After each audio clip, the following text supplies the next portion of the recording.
Friends, मेरे channel को subscribe करें ताकि मैं जो भी वीडियो अपलोड करूं उसकी नोटिफिकेशन आपको मिले सबसे पहले।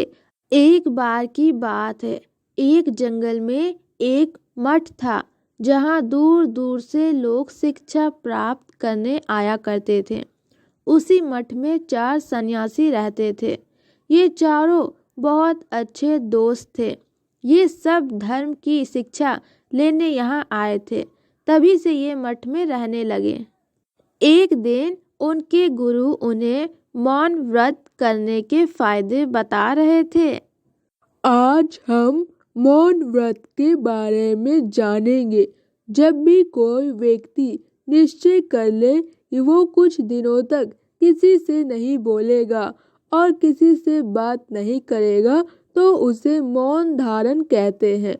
मौन व्रत करने के बहुत फायदे हैं, जैसे कि हमें शक्तियाँ प्राप्त होती है और हमारी इच्छाएं पूरी होती हैं।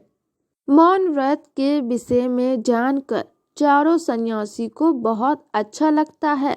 एक दिन चारों दोस्त एक हफ्ते तक मौन रहने का निश्चय करते हैं। मेरे दोस्त, हमारे गुरु ने हमें मौन व्रत के बारे में बताया है।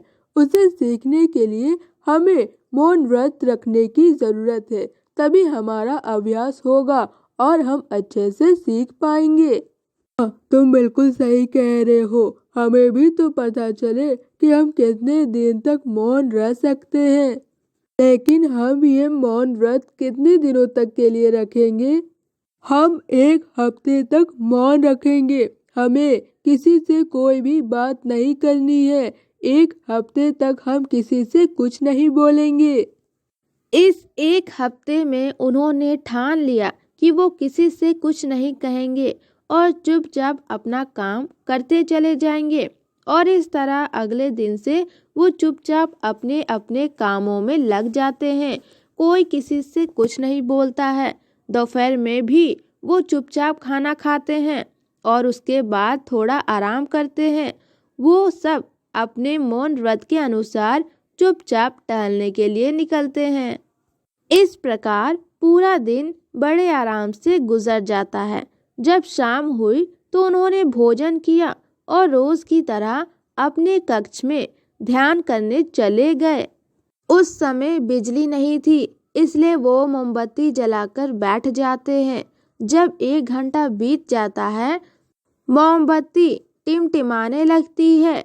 ये देखकर चारों सन्यासी मोमबत्ती की तरफ ही देखने लगते हैं।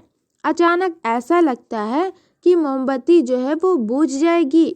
तभी उनमें से एक सन्यासी कहता है, ओह देखो, मोमबत्ती बुझने वाली है।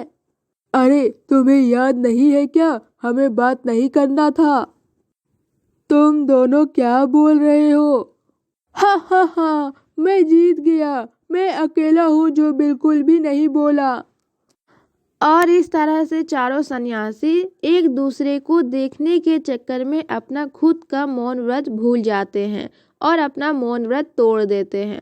तभी उनके गुरु जो हैं वो उनसे कहते हैं, आप में से कोई भी नहीं जीता है। काश आपने दूसरों पर ध्यान देने के बजाय अपने खुद पर ध्यान दिया होता। इस कहानी को देखकर हमें यह सीख मिलती है कि चारों सन्यासी ने दूसरों की गलतियों की ओर इशारा किया और खुद के बारे में भूल गए। दूसरों की गलतियां निकालने से पहले अच्छा होगा कि हम अपने बारे में सोच ले। हम खुद गलती करने के दोषी हो सकते हैं। हम दूसरों पर कंट्रोल नहीं कर सकते हैं, लेकिन हम अपने आप पर कंट्रोल कर सकते हैं। इसलिए हमें दूसरों के बजाय अपने आप पर ध्यान देना चाहिए। आपने कितनी बार लोगों के दूसरों की बुराई करते हुए सुना होगा और उनकी खामियों की ओर इशारा करते हुए देखा होगा, और इन सभी चक्करों में हम अपनी कमियों को नज़रअंदाज कर देते हैं और इस प्रकार हम खुद को सुधारने में असफल हो जाते हैं।